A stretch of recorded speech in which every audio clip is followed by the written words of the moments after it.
បងប្អូនទាំងអស់គ្នាបើសិនជាបានឃើញនៅផលិតផលទាំងពីរមុខនេះដែលមានចរាចរណ៍នៅលើទីផ្សារបងប្អូនកុំទិញឲ្យសោះព្រោះថាវាគឺជាផលិតផលរបស់ប្រទេសថៃដែលបានបំផ្លែងទៅជាអក្សរវៀតណាមអញ្ចឹងចង់ដឹងថាតើផលិតផលទាំងពីរហ្នឹងមានឈ្មោះអីខ្លះខ្ញុំនឹងជម្រាបជូនទៅកាន់បងប្អូនទាំងអស់គ្នាព័ត៌មានដែលបានផ្សព្វផ្សាយកាលពីពេលកន្លងទៅនេះខ្ញុំជឿជាក់ថាបងប្អូនបានជ្រាបច្រើនហើយតាក់ទងជាមួយនឹងរដ្ឋបាលខេត្តកំពតបានរកឃើញមានផលិតផលទំនិញស្ករសច្រកបាវមានស្លាកសញ្ញាជាអក្សរថៃចានឹងត្រូវយកមកវេចខ្ចប់ឡើងវិញបដូរបាវមានស្លាកសញ្ញាជាអក្សរវៀតណាមក្នុងចេតនាបន្លំភ្នែកសមត្ថកិច្ចនិងបន្លំប្រភពទំនិញព្រោះថាប្រជាពលរដ្ឋខ្មែរឥឡូវនេះយើងពហិការមិនប្រើប្រាស់នៅផលិតផលថៃក៏ដូចជាមានការបិទច្រកព្រំដែនផងដែរដូច្នេះនេះគឺជាព័ត៌មានអាប់ដេតបន្តទៀតពាក់ព័ន្ធជាមួយនឹងរឿងស្ករស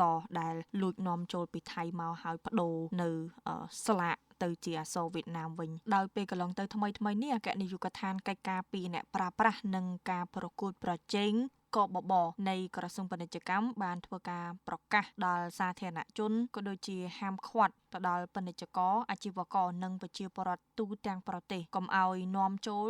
លក់ចែកចាយនិងប្រើប្រាស់នៅទំនិញស្ករស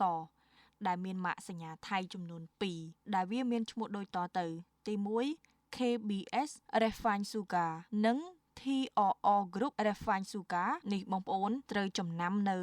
ម៉ាកទាំងពីរហ្នឹងបើសិនជាឃើញកុំជាវឲ្យសោះព្រោះតែយើងកំពុងតែមានការពហិការមិនប្រើប្រាស់នៅ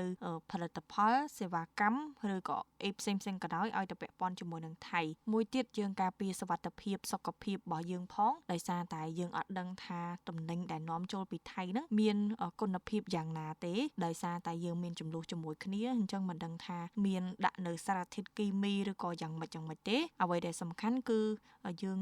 ឈប់ពាក់ព័ន្ធឬក៏ឈប់ប្រើប្រាស់នៅទំនិញរបស់ថៃហើយខ្ញុំពិតជាអត់យល់ចំពោះបងប្អូនមួយចំនួនដែលមានឈាមជាខ្មែរប៉ុន្តែបែរជាមានគំនិតមួយគិតតែពីប្រយោជន៍ផ្ទាល់ខ្លួនមិនគិតខ្វល់ពីអ្វីទាំងអស់ឲ្យតែខ្លួននឹងបានចំណូលឲ្យតែខ្លួននឹងបានលក់ដាច់ធ្វើអ្វីក៏ហ៊ានធ្វើដែរដោយករណីកន្លងទៅនឹងមានការនាំចូលទៅរៀនពីថៃបងប្អូនបានជ្រាបច្រើនហើយអាចនឹងមានការដាក់ថ្នាំធ្វើឲ្យប៉ះពាល់ទៅដល់សុខភាពប្រជាពលរដ្ឋផងដែរហើយមួយទៀតអ្នកដែលអនុញ្ញាតឲ្យនាំចូលខ្ញុំពិតជាអត់